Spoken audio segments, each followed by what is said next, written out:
ഈശോയിൽ ഏറ്റവും പ്രിയപ്പെട്ടവരെ,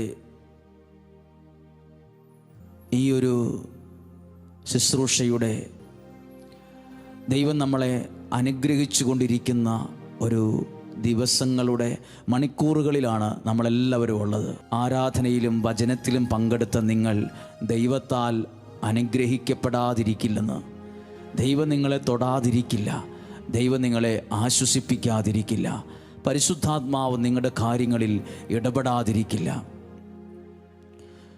ഇന്ന് നമ്മൾ ഈ ആരാധനയിൽ പങ്കെടുത്ത് പ്രാർത്ഥിക്കുന്ന സമയം, നിങ്ങളെ, നിങ്ങളുടെ കുടുംബത്തെ, പ്രിയപ്പെട്ടവരെ, നിങ്ങൾ സമർപ്പിച്ച, എഴുതി അയച്ച, പ്രാർത്ഥനാ സഹായം ചോദിച്ച ആ നിയോഗങ്ങൾ, നിങ്ങളോട് ആരെങ്കിലും പ്രാർത്ഥന ചോദിച്ചിട്ടുണ്ടെങ്കിൽ ആ പ്രാർത്ഥനകളെല്ലാം ഒന്ന് സ്വീകരിക്കുകയാണ്.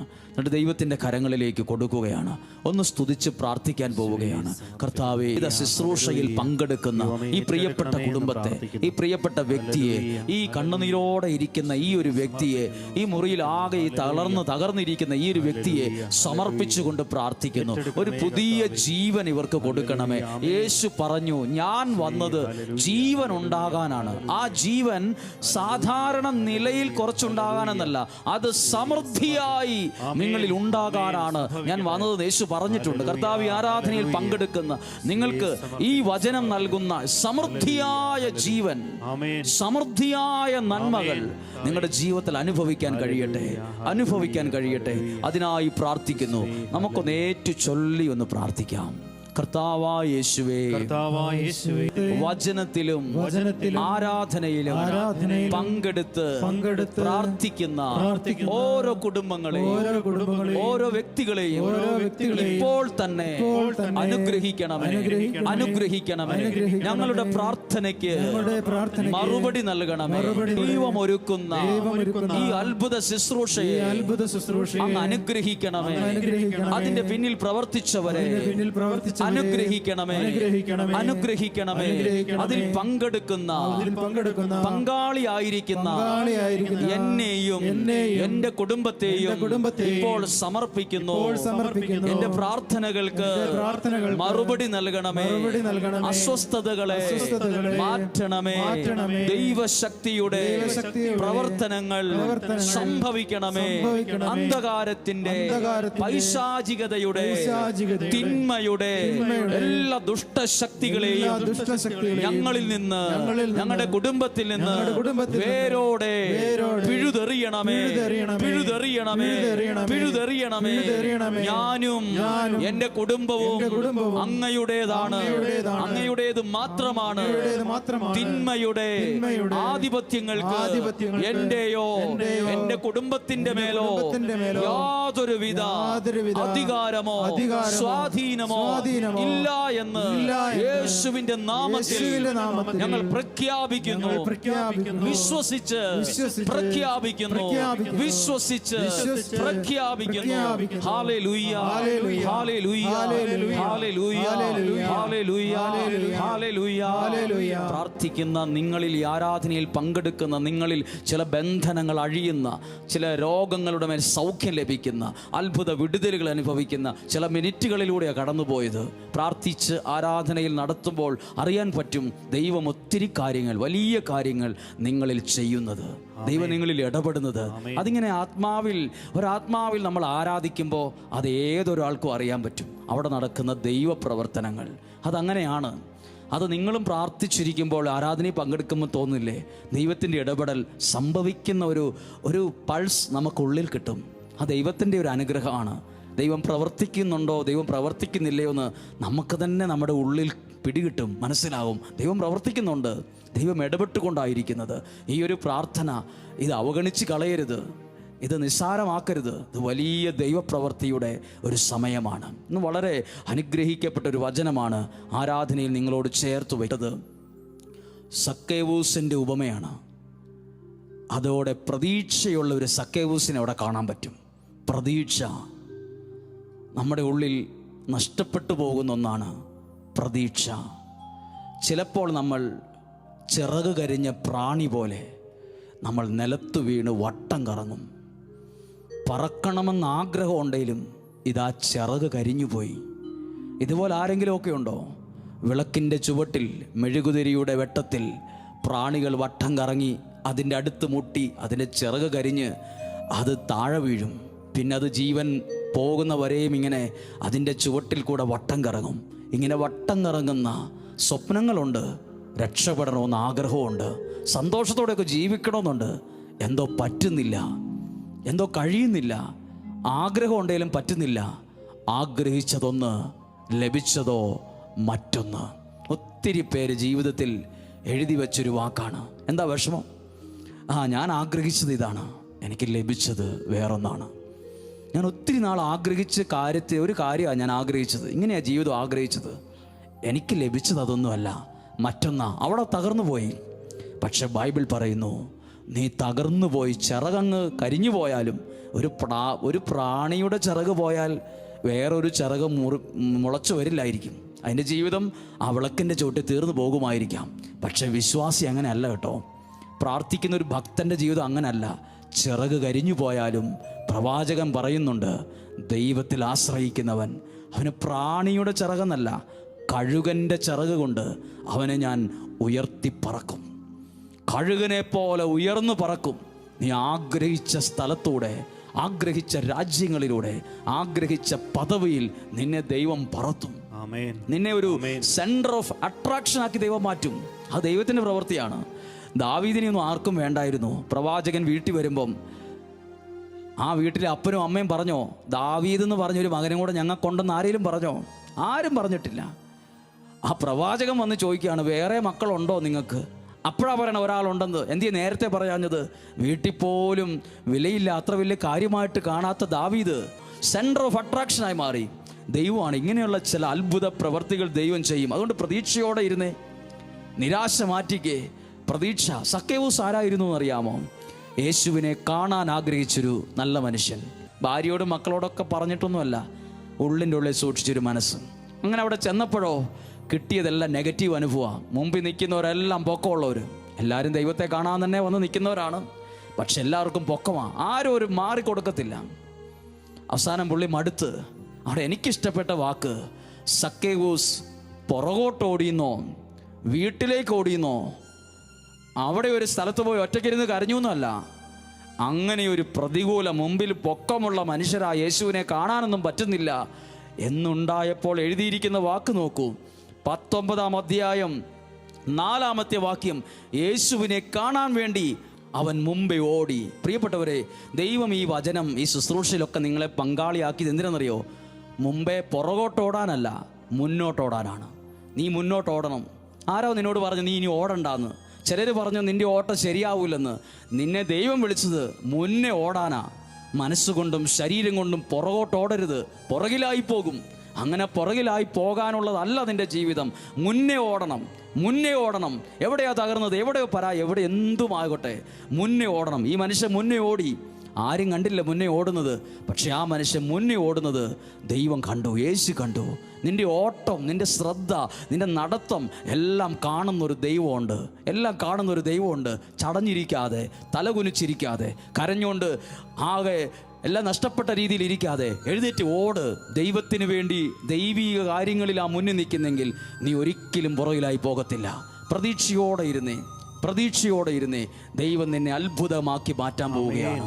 നിങ്ങൾ തന്നെ മനസ്സിലൊന്ന് പറഞ്ഞേ, എന്നെ ദൈവം അനുഗ്രഹിക്കുന്നെന്ന് പറഞ്ഞേ, എന്നെ ദൈവം രക്ഷിക്കുന്നെന്ന് പറഞ്ഞേ. നിങ്ങൾ നിങ്ങളുടെ മനസ്സിൽ തന്നെ, നിങ്ങളോട് തന്നെ ഒന്ന് പറഞ്ഞേ, ആദ്യം ദൈവം എന്നെ രക്ഷിക്കും. ഞാൻ മുന്നേ ഓടേണ്ട ആളാ. എൻ്റെ കുടുംബത്തിന് വേണ്ടി ഞാൻ മുന്നേ ഓടും. എൻ്റെ കുടുംബജീവിതം ശരിയാകാൻ ഞാൻ മുന്നേ ഓടും. എൻ്റെ കുഞ്ഞുങ്ങളുടെ ഭാവി അനുഗ്രഹമാകാൻ ഞാൻ മുന്നേ ഓടും. ഇത് നാട്ടുകാർക്ക് വേണ്ടി ഓടിയ കാര്യമല്ല കേട്ടോ, ദൈവത്തെ കാണാൻ ഓടിയ കാര്യമാണ്. ഇന്ന് ലോകം മുഴുവൻ പറയുന്നത് ദൈവത്തെ കാണാൻ ഓടുന്നവർ വട്ടന്മാരും ഭ്രാന്തന്മാരും പണിയില്ലാത്തവരുമാണെന്നാണ് പറയുന്നത്. അല്ല, ദൈവത്തെ കാണാൻ വേണ്ടി ഓടിയ ഈ മനുഷ്യൻ്റെ കുടുംബം ഇന്നും നമുക്കറിയാം. ദൈവത്തെ കാണാൻ വേണ്ടി ഓടിയ ഈ കുടുംബനാഥനെ വർഷം എത്ര കഴിഞ്ഞിട്ടും 2023 ജീവിക്കുന്ന നമുക്ക് വരെ ഈ മനുഷ്യൻ്റെ പേരറിയാം. അന്നത്തെ കാലത്ത് എത്രയോ പ്രഗത്ഭന്മാരുണ്ടായിരുന്നു. ആരുടെയും പേര് നിങ്ങൾക്കറിയാമോ? ആരുടെയും വീട്ടുപേര് നിങ്ങൾക്കറിയാമോ? പക്ഷേ ഈ മനുഷ്യന് നമുക്കറിയാം. എന്താ യോഗ്യത? പണമുള്ളത് കൊണ്ടല്ല നമ്മൾ ഓർക്കുന്നത്, അയാൾ ഇന്ന ജീവിതം നയിച്ചോണ്ടല്ല, ദൈവത്തെ കാണാൻ ഓടിയവരെ ദൈവം മറക്കില്ലെന്നുള്ള തെളിവാണത്. അങ്ങനെയെങ്കിൽ ജീവിതത്തെ ഒന്ന് കൊടുക്കുക. നിങ്ങളും ഇപ്പോൾ വചനം കേട്ടുകൊണ്ടിരിക്കുക. പ്രഭാതത്തിലായിരിക്കാം നിങ്ങൾ കേൾക്കുന്നത്, മധ്യാഹ്ന സമയത്തായിരിക്കും നിങ്ങൾ കേൾക്കുന്നത്, വൈകുന്നേരം ഒരു സമയത്തായിരിക്കും നിങ്ങൾ കേൾക്കുന്നത്. സമയമേതുമാകട്ടെ, ഇപ്പോൾ ദൈവം നിന്നോട് പറയുന്നത് പുറകോട്ടോടരുതെന്നാണ്. പുറകോട്ടോടണ്ട, മുന്നോട്ടോട്. നീ മുന്നോട്ടോടിയാൽ ദൈവം നിനക്കൊപ്പം നിൽക്കും. ദൈവം നിനക്കൊപ്പം നിൽക്കും. സക്കേവൂസിന്റെ വീട്ടിൽ പോകാൻ വേണ്ടി യേശു പോയതല്ല, വേറെ എങ്ങോട്ടോ പോയതാണ്. പക്ഷെ അവിടുന്ന് വളഞ്ഞ് യേശു നടന്നത് സക്കേവൂസ് എന്ന വ്യക്തിയുടെ കുടുംബത്തിലേക്കാണ്. ഇന്ന് നിന്റെ വീട്ടിലേക്ക് ദൈവം നടന്നു വരുന്നൊരു സമയമാണ്. നിന്റെ വീട് രക്ഷപ്പെടുന്ന ദിവസം, നിന്നെ അനുഗ്രഹിക്കുന്ന ദിവസം. ആയിരിക്കുന്ന സ്ഥലങ്ങളിൽ ഒന്ന് എഴുന്നേറ്റു നിന്ന് നിങ്ങളുടെ ജീവിതത്തെ എല്ലാം സമർപ്പിച്ച് ഒന്ന് പ്രാർത്ഥിക്കാൻ ഒരുങ്ങിക്കേ. എൻ്റെ വീട് സക്കേവൂസിൻ്റെ വീട് പോലെ എൻ്റെ വീടും ഈ ആരാധനയിൽ എൻ്റെ ദൈവം എന്നോട് പറയുക, രക്ഷപ്പെടുമെന്ന്. എൻ്റെ വീട് രക്ഷപ്പെടും. എൻ്റെ വീട്ടിൽ ദൈവം വസിക്കും. എൻ്റെ കുടുംബത്തിൽ ദൈവം വസിക്കും. എൻ്റെ കുടുംബം ദൈവത്തെ അറിയും. ദൈവത്തിൻ്റെ സ്നേഹം എന്നാന്നറിയും. ഇത്രയും നാൾ ഈ മനുഷ്യന് വലിയ വിലയൊന്നും ഇല്ലായിരുന്നു. ഇപ്പം എല്ലാവരും നോക്കുന്നത് സക്കേവൂസിൻ്റെ വീട്ടിൽ യേശു വന്നപ്പം ആ വീട് സെൻറ്റർ ഓഫ് അട്രാക്ഷനായി. അതായത് എല്ലാവരുടെയും ശ്രദ്ധാകേന്ദ്രമായി. ദൈവം നിന്റെ കൂടെ ഉണ്ടെങ്കിൽ നാളെ നീ ഒരു സെൻറ്റർ ഓഫ് അട്രാക്ഷനായി. നിന്നെ എല്ലാവരും ശ്രദ്ധിക്കും. നിന്റെ കുടുംബത്തെ എല്ലാവരും അത്ഭുതത്തോടെ നോക്കും. നിന്റെ ഭാവിയെ അത്ഭുതത്തോടെ നോക്കിയിട്ട് പറയും, എങ്ങനെ ഇവിടെ എത്തി, എങ്ങനെ ഈ ജോലി കിട്ടി, എങ്ങനെ ഈ നല്ല കുടുംബജീവിതം, ദൈവം എൻ്റെ കൂടെ വന്നോണ്ടാണ് ഈ റിസൾട്ട് ഉണ്ടായെന്ന് അന്നേരം പറയണം. പ്രിയപ്പെട്ടവരെ, ദൈവം നിന്റെ ഭവനത്തിൽ വരുമ്പോൾ നിന്റെ ജീവിതം അനുഗ്രഹിക്കപ്പെട്ടിരിക്കും, നീ രക്ഷപ്പെട്ടിരിക്കും. ഒന്ന് പ്രാർത്ഥിക്കാമോ? ഒന്ന് കരങ്ങളെ ഉയർത്തിപ്പിടിച്ച് ജീവിതത്തെ മുഴുവൻ സമർപ്പിച്ച്, ജീവിതത്തെ മുഴുവൻ ഏൽപ്പിച്ച്. നിരാശ വേണ്ട, അത് കീറിക്കളയേണ്ട ഒരു താളാണ്. ജീവിതമാകുന്ന പുസ്തകത്തിൽ നിന്ന് ഒരു താള് കീറിക്കളഞ്ഞേ. നിരാശയുടെ താള് കീറിക്കള. എന്നിട്ട് മുന്നേ ഓട്. എന്നിട്ട് ഇങ്ങനെ പറ, ദൈവം എന്നെ രക്ഷിക്കും, എന്റെ ഭവനത്തെ ദൈവം രക്ഷിക്കും, ഈ അവസ്ഥകളും ഈ കുറവുകളും ഒക്കെ പരിഹരിക്കപ്പെടും, ദൈവം എന്നെ ഉയർത്തുമെന്ന് പറഞ്ഞ് ഒരു നിമിഷം ഒന്ന് പ്രാർത്ഥിച്ച് സ്തുതിക്കുന്നു. ഹല്ലേലൂയ. കർത്താവേ, എന്റെ കുടുംബത്തെ മുഴുവനായി ഏൽപ്പിക്കുന്നു. ഞാൻ പുറകോട്ടോടുന്നു നിർത്തി. ഞാൻ പുറകോട്ടോടില്ല കർത്താവേ, ഞാൻ മുന്നോട്ടോടും. എനിക്ക് മുന്നോട്ടോടണം. എനിക്ക് ഒരുപാട് കാര്യങ്ങൾ ചെയ്യാനുണ്ട്. എന്നിലൂടെ എന്റെ കുടുംബം അനുഗ്രഹിക്കപ്പെടും. എന്നിലൂടെ എന്റെ കുടുംബം രക്ഷിക്കപ്പെടും. Hallelujah, hallelujah, hallelujah, hallelujah, hallelujah, hallelujah, hallelujah. യേശുവേ, നന്ദി.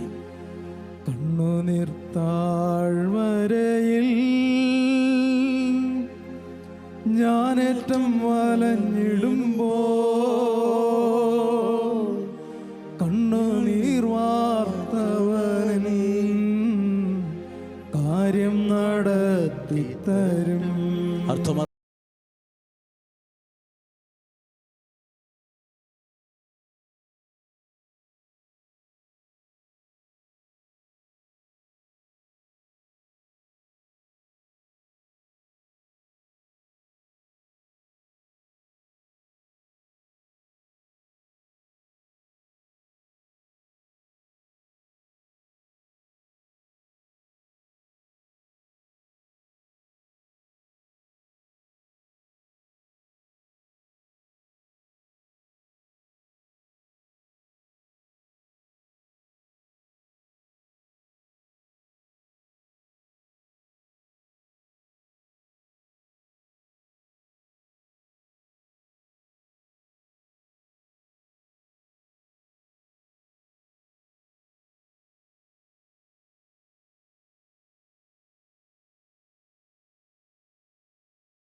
ഈ പാടിയത്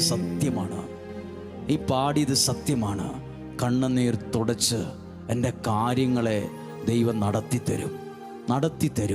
പ്രിയപ്പെട്ടവരെ, ഒരു കാര്യം എനിക്ക് പറയാനുണ്ട്. ഈ കുടുംബത്തിൽ സക്കേവൂസ് ഒരു കുടുംബനാഥനാണ്, ഉത്തരവാദിത്തപ്പെട്ട ഒരാളാണ്. ആ മനുഷ്യനിലൂടെയാണ് ആ വീട് രക്ഷപ്പെട്ടത്.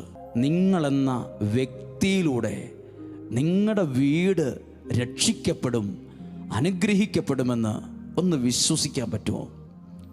ഇങ്ങനെ ഒരു സക്കേവൂസ് ഇപ്പോൾ പറയുകയാണ്, എനിക്ക് തിരക്കാണ്, എനിക്ക് ഒത്തിരി സാമ്പത്തിക കാര്യം ചെയ്യാനുണ്ട്, എനിക്ക് 1-2 വീടുകളിലൊക്കെ പോകാനുണ്ടെന്ന് പറഞ്ഞായിരുന്നെങ്കിൽ യേശു ആ വീട്ടിൽ വരുമായിരുന്നോ? അവിടെ സമയം മാറ്റിവെച്ചു. തിരക്കുണ്ടായിരുന്നു, പല കാര്യങ്ങളും, സാമ്പത്തിക കാര്യങ്ങൾ ക്രമപ്പെടുത്താനും പറയാനും പല ഉത്തരവാദിത്തങ്ങളും ഉണ്ടായിരുന്നു. ആൾ സമ്പന്നനായിരുന്നു. അന്നത്തെ കാലത്ത് ഒത്തിരി ഉത്തരവാദിത്തമൊക്കെ ഉണ്ടായിരുന്നു. പക്ഷെ ആ സമയത്ത് അതൊക്കെ മാറ്റി. അത് മാറ്റിയിട്ട് എന്തു ചെയ്തു എന്ന് എഴുതിയിരിക്കുകയാണ്. യേശുവിന് വേണ്ടി കാണാൻ വേണ്ടി കുറച്ച് സമയം മാറ്റിവെച്ച ആ സമയമാണ് വീടിന് അനുഗ്രഹമായ സമയം. ആമേൻ. ഒരിക്കൽ കൂടി പറയാം, സക്കേവൂസ് യേശുവിനെ കാണാനും അടുത്തറിയാനും ആഗ്രഹിച്ച ആ സമയമാണ് ആ വീട് രക്ഷപ്പെടാൻ കാരണമായ സമയം. ആ വീട്ടിലുള്ള ആളുകൾ ദൈവത്തെ അറിഞ്ഞ സമയം. അപ്പോൾ സക്കേവൂസിനെ പോലെ ആരെങ്കിലും ഒക്കെ വേണം കേട്ടോ നമ്മുടെ വീടുകളിൽ. എല്ലാവരും തിരക്കാണ്, സമയമില്ല, ഡ്യൂട്ടിയുണ്ട്, ഉത്തരവാദിത്വമുണ്ട്, ചെയ്യാനുണ്ട്, എനിക്ക് പാർട്ടിയുണ്ട്, എനിക്കൊരു സെലിബ്രേഷനുണ്ട്, എനിക്ക് അവിടെ പോകാനുണ്ട്, എനിക്കൊന്ന് ഔട്ടിംഗ് ഉണ്ട്. ഇങ്ങനെയൊക്കെ പറഞ്ഞുകൊണ്ടിരുന്നാൽ എന്നിലൂടെ ഒരു വീട് രക്ഷപ്പെടില്ല. എല്ലാം വേണം. ദൈവത്തിന് വേണ്ടി മാറ്റിവെച്ച സമയം നിനക്ക് വേണം. ദൈവത്തെ ആരാധിക്കുന്നൊരു സമയം നിൻ്റെ ജീവിതത്തിൽ വേണം. ഇതൊക്കെ ഉണ്ടേലേ ദൈവം നിൻ്റെ വീടിനോടടുക്കൂ. അല്ലെങ്കിൽ ദൈവം മുന്നിലെ റോട്ടിൽ കൂടി അങ്ങ് നടന്നു പോവുള്ളൂ. നിൻ്റെ വീട്ടിലേക്ക് തിരിഞ്ഞു വരണമെങ്കിൽ നീയൊന്ന് തിരിയണം. ഞാൻ തിരിഞ്ഞാലേ ദൈവം എന്നിലേക്ക് തിരിയൂ. അല്ലാതെ ദൈവം അങ്ങനെ പോകുമ്പോൾ ഇങ്ങ് വന്നോളും, അങ്ങനെ ഓട്ടോമാറ്റിക്കായിട്ട് കാര്യങ്ങൾ നടന്നോളും എന്നൊക്കെ ചുമ്മാ ജനറലൈസ് ചെയ്ത് പറഞ്ഞുകൊണ്ടിരിക്കാതെ, വലിയ വർത്തമാനം പറഞ്ഞുകൊണ്ടിരിക്കാതെ, ദൈവം എന്നിലേക്ക് തിരിയണമെങ്കിൽ, എൻ്റെ വീട്ടിൽ വരണമെങ്കിൽ ഞാൻ ആദ്യം ഒന്ന് തിരിയണം. ഞാൻ സമയം മാറ്റി വയ്ക്കണം. അതുകൊണ്ടാണ് പറഞ്ഞത്, നിന്മനമിളകാതെ, നിന്മനം പതറാതെ ദൈവം നിന്നെ അനുഗ്രഹിക്കും. നിന്നിലൂടെ. എന്നെ കേൾക്കുന്ന ഒത്തിരി അപ്പച്ചന്മാരുണ്ട്, അമ്മമാരുണ്ട്, അല്ലെങ്കിൽ കുടുംബജീവിതത്തിലേക്ക് വരാൻ അടുത്ത് നിൽക്കുന്നവരുണ്ട്, യുവാക്കളുണ്ട്, കുഞ്ഞുങ്ങളുണ്ട്. നിങ്ങൾക്കിങ്ങനെ ഒരു ഉറപ്പ് തരാൻ പറ്റുമോ? ഉറപ്പ് കൊടുക്കാൻ പറ്റുമോ ദൈവത്തിന്? എന്നിലൂടെ എൻ്റെ വീട് ദൈവത്താൽ അനുഗ്രഹിക്കപ്പെടുമെന്ന് പറയാൻ പറ്റുമോ? വെറുതെ കേട്ട് ഒരു പാട്ട് പാടി എന്തൊക്കെയോ പ്രാർത്ഥിച്ച് സാധാരണ പോലെ ഓഫാക്കി പോകാതെ ഈ ദൈവസാന്നിധ്യത്തിൽ ഇരുന്ന് പറയുകയാണ്, എന്നിലൂടെ എൻ്റെ വീട് അനുഗ്രഹിക്കപ്പെടും, ഞാനൊരു അനുഗ്രഹമായി മാറും എന്ന് പറ. സക്കേവൂസ് ഈ വീട്ടിൽ, ആ കുടുംബനാഥൻ ആ മക്കൾക്കും ആ ഭാര്യയ്ക്കും അനുഗ്രഹമായി മാറി. അങ്ങനെ എത്ര ഭർത്താക്കന്മാരുണ്ട്, അങ്ങനെ എത്ര അമ്മമാരുണ്ട്. നിങ്ങളിലൂടെ ഒരു അനുഗ്രഹമായി മാറിയ എത്ര വീടുകളുണ്ട്. അങ്ങനെയുള്ള ലക്ഷക്കണക്കിന് വീടുകൾ ഉണ്ടാകട്ടെ, ലക്ഷക്കണക്കിന് കൂട്ടായ്മകൾ ഉണ്ടാകട്ടെ. നിങ്ങളിലൂടെ രക്ഷപ്പെട്ട ആ ലക്ഷക്കണക്കിന് കുടുംബങ്ങൾ. നിങ്ങളിലൂടെ ഒരാൾ തകർന്നു എന്ന് പറയാൻ ഇടവരുത്. നിങ്ങൾ കാരണം മടുത്തു എന്ന് പറയാൻ ഇടവരുത്. നിങ്ങൾ കാരണം എൻ്റെ കണ്ണിലെ കണ്ണുനീര് തോരുന്നില്ല അങ്ങനെ പറയരുത്. നമ്മളെ നോക്കി നിങ്ങളൊരു അനുഗ്രഹമാണെന്ന് 10 പേര് നമ്മളെ നോക്കി പറയുമ്പോൾ അതാണ് ഏറ്റവും വലിയ ഭാഗ്യം. സക്കേവൂസിനെ നോക്കി ചിലപ്പോൾ ഭാര്യ പറഞ്ഞു, മക്കൾ പറഞ്ഞു കാണും, നിങ്ങളൊരു ഭാഗ്യവാ, എനിക്കിങ്ങനെ ഒരാളെ ദൈവം തന്നു, ഇങ്ങനെ ഒരു അപ്പനെ വീട്ടിൽ തന്നു, ഇങ്ങനെ ഒരു ഭർത്താവിനെ ദൈവം തന്നു, ഇങ്ങനെ ഒരു മകനെ എനിക്ക് തന്നു, എൻ്റെ വീട് ദൈവത്താൽ അനുഗ്രഹിക്കപ്പെട്ടത് നിന്നിലൂടെയാണ്. അങ്ങനെ പറയാൻ ഇടവരട്ടെ. പരിശുദ്ധ അമ്മ അതിനെ നിന്നെ സഹായിക്കും. ഈശോയുടെ ആശീർവാദം സ്വീകരിക്കാൻ ഒരുങ്ങുവാണ്. നിങ്ങളുടെ ഭവനങ്ങളിലിരുന്ന്, നിങ്ങളുടെ പ്രാർത്ഥനയോടെ ഇരുന്ന്, അതിനുമുമ്പ് ഈ പാട്ടിൻ്റെ 4 ലൈൻ ശ്രദ്ധിക്കുക. നിന്മനമിളകാതെ, നിന്മനം പതറാതെ. ഒന്ന് കേട്ടെ അത്. ആരാധനയുടെ ആശീർവാദം സ്വീകരിക്കുമ്പോൾ നിന്മനമിളകാതെ, നിന്മനം പതറാതെ, നിന്നോട് കൂടെയെന്നും ഞാനുണ്ട് അന്ത്യം വരെ. സ്വരം ഉയർത്തി ഒന്ന് വിശ്വാസത്തിൽ പ്രഖ്യാപിച്ച്, നിന്മനമിളകാതെ, നിന്മനം പതറാതെ, നിന്നോട് കൂടെയെന്നും ഞാനുണ്ട് അന്ത്യം വരെ. ഈശോയുടെ ആശീർവാദം സ്വീകരിക്കുവാൻ നമുക്കൊരുങ്ങാം.